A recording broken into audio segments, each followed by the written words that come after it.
Gang of four is here the Friday before Father's Day weekend. It's Nikki and Robert and Carlos. You can hang with the gang at 599-5555. Any big Father's Day plans, anybody? Yes, Anybody? I want to say a shout out to, there's dads and there's fathers. I have a father and a dad. I'm very fortunate I have both. So shout out to my father, David Young, and a huge hug, shout out to my dad, Gene Gentry.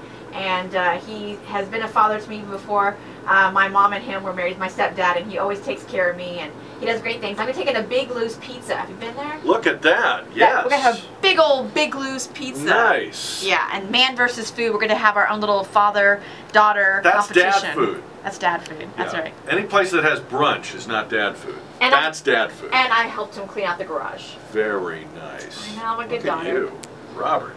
Clean out the garage, I'll adopt you. What does your daughter do for Father's Day? Hopefully she'll call me, you know. Oh, last year it was like sad. my wife had to call and remind her, no, we talk to her all the time. I talk to her a lot. We text back and forth, so it's all good. But this year, much like it was 28 years ago, this Father's Day is my 28th wedding anniversary. And my dad's been gone for 24 years now, 25 years now, 25 years. And he passed away the day before Father's Day, quite frankly, in his underwear watching the Cubs. So it's a big day for my wife and I, who's been my partner for 28 years and my biggest supporter and my biggest fan. And honey, this one goes out to you. God love you. Very nice. She's the syrup to your pancakes. She surely is. Very nice. All right, Robert. Carlos, someday you'll be a dad and you'll have all these warm and fuzzy things to tell us. My dad, which was my best man at my wedding, he also got a special treat this week because he is a new grandpa, and I'm a new uncle. So nice. we're welcoming Christian Cuauhtemoc to the family. Aww. Dads are great. I love dads. Will you name your first son Ron or Rand? No, Paul. No comment. Okay, all right. It's going to be tough. It'll be a tough decision. All right. It was 25 years ago this week. The Berlin Wall had been standing for 25 years, and President Reagan gave this speech. Take a quick listen through the speakers here. General Secretary Gorbachev, if you seek peace, if you seek prosperity for the Soviet Union and Eastern Europe, if you seek liberalization, come here to this gate. Mr. Gorbachev, open this gate.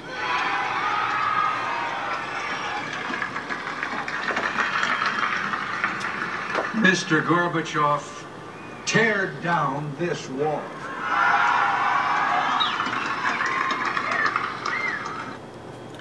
You know, my favorite part about that, I always get chills when I hear it. I do too.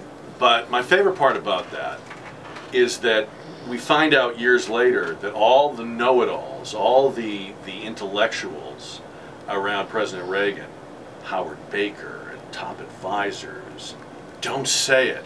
You can't say that. You can't go over there and talk that way. That'll provoke them. That'll make them angrier. You'll make things worse in Berlin. I mean, he gives this speech that becomes the most memorable line of his presidency against the advice of almost everybody around him. You gotta love that. The silence is their assent with what I just said. They're silently agreeing.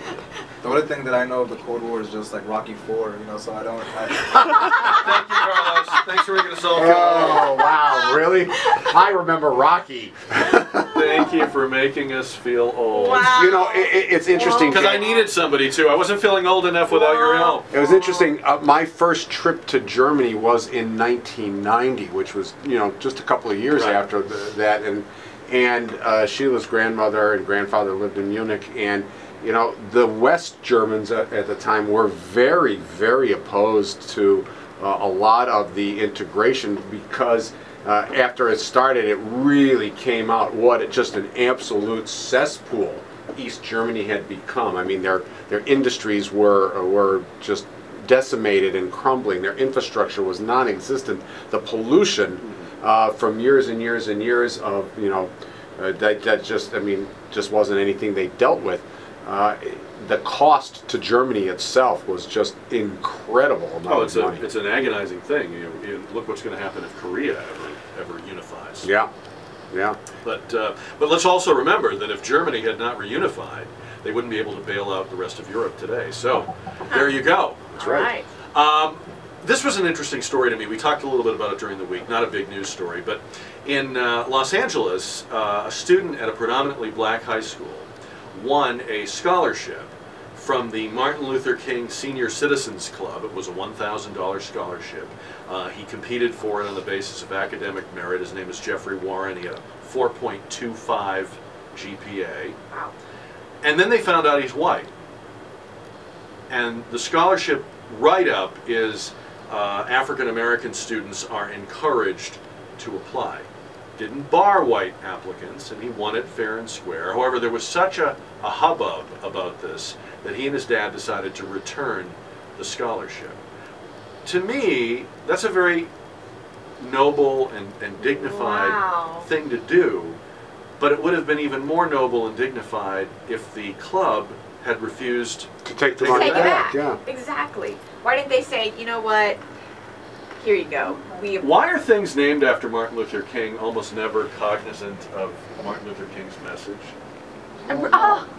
Great point, Jack Riccardi. I mean, well, thank you. I have them occasionally. Well, I mean, do you just wonder about that? I mean, this would have been such a teachable moment for everybody if they had said, no, look, we recognized your excellence. We didn't know what color your skin was. And it certainly supports Dr. King's main driving point. Judge a man not by the color of his skin, but the content of his character. Right. Judge, and this has been the whole thing on affirmative action for years and years. We shouldn't judge people based on their race or their ethnicity, but on their accomplishment and their merit. And they could have sent a huge message out to say, we're not taking the money back. We picked the best guy. We didn't know he was white or black. Right. We errantly assumed that only applicants would be black, but that doesn't mean the scholarship shouldn't go to somebody who was the most meritorious. Yeah, I mean, I think he'll be fine, obviously, with his 4.25 GPA. Yeah, I think he's going to end up getting more scholarships, maybe from his act of judging his character that he gave it back. I hope that there are people out there who say, you know what a great guy. What can we do for him? Oh, no, there'll be people who say, well, if he had so much character, why did he even apply for something that was named after Martin Luther King? He should have just assumed and known it was only for African Americans. Because it's probably on a bulletin board at school. Exactly. And it says African Americans encouraged to apply. All right, Middleborough, Massachusetts, 20,000 people. In the news this week because they voted at town meeting to impose a civil fine for cursing in public. Courts have already said you cannot outlaw profanity. It's free speech. It's protected speech. So they said, all right, well, we won't criminalize it, but we'll make it a civil fine. It's a $20 ticket if you swear. Do we like this? Demolition Man. Have you seen that movie Demolition Man? In the movie Demolition Man, that's exactly what happens in the movie. Every time, and there's like, ching ching, more credits, more credits. And so Sylvester Stallone has to learn to watch his mouth because he ends up breaking up all these fines. I think it's funny. I've always wanted us to be like that and see what it'd be like. You know, Carlos, they're always looking for new revenue streams, so... I'd be in trouble. I mean... It's very enterprising of them, right? I think it's kind of funny, and to see if they're going to able to implement it, and if someone with money wants to go to the courts down there and pay $20 to be able to say... Well, don't you think really even before... I mean, some group is going to take this to court, right? It won't be up to the citizens. No, but I mean, just go to court just to cuss and just pay the fees. I have you know what? In other words, to just say, hey, I can afford to say it, I've got the money. And just go at it. But you know what? I think we're So trying maybe to that's make not some fair, though, because values. then that means poor people can't curse. Uh-oh. That makes cursing a privilege of the Wouldn't they rich. get a government subsidy for that? There should be a government program that makes cursing accessible to everyone, right? No. I think we're trying to get back to great values. The working poor, Robert, have more reason to curse than anyone. Exactly. They need help with their cursing. And, exactly. And there needs to be a way for them to, it's a hand up, not a handout. You know, doesn't it seem Or like a finger up. It sounds like the unemployed union benefit. In our, Yes, it in does. our union, you can Now, curse. Jack, I would think you Protect could speak to this subject simply because of your geographic heritage.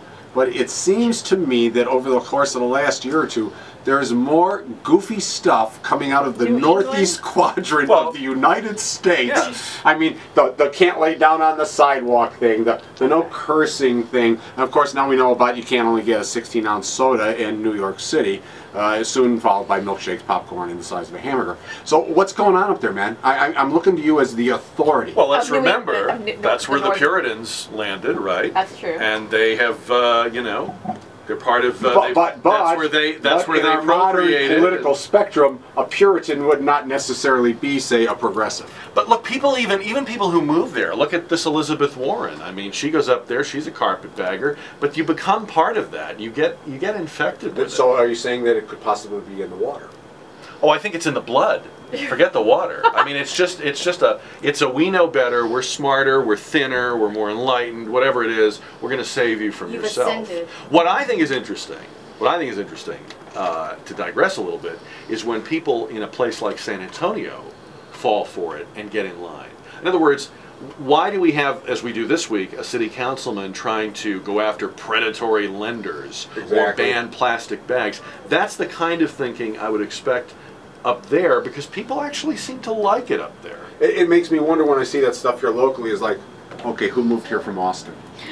Well, that's what I would expect 90 miles up the road. I'll be disappointed if people who have no history of that fall in line behind it, like us. But I'm not surprised when people in, town meeting in New England or whatever do, because that's what they're, burn the witches. I mean, That's There you go. Watch Demolition Man. Where to begin with this one? The voters of North Dakota have decided to end the University of North Dakota nickname, the Fighting Sioux. Now, they say they've done it because the NCAA imposes sanctions on schools that have politically incorrect team names. Would you have liked to have seen the North Dakotans, is that what we call them, Dakotans? Yes. Kind of, thumb their nose at the NCAA, or were they smart to fall in line on this? I mean, these names are all going away. They've been fighting them for a long time. Yeah. I remember it being popular when I lived in Minnesota in the 80s, being a fight. And it's kind of funny, they've talked to people from the Sioux Nation who are absolutely don't change the name. But those who are supposedly being besmirched are saying, we got no problem with it, it's all good with us. But because it's somebody else's political deal, they want it that way. Can you imagine how much merchandise you would sell? I mean, first of all, I don't know, does North Dakota have a big fan base? They got a great hockey team. Do they? Well, yeah, really good hockey team. Imagine how much merchandise you would sell if you chose as your mascot or your team nickname some really offensive ethnic slur. And I, as an Italian American, I am volunteering. You can use one of ours. You would... So Rutgers should change the name to the Fighting Guidos. Yeah, or WAPs or whatever. I am telling you, it wouldn't matter what the win-loss record is, Robert. You would sell out every shirt, every cap.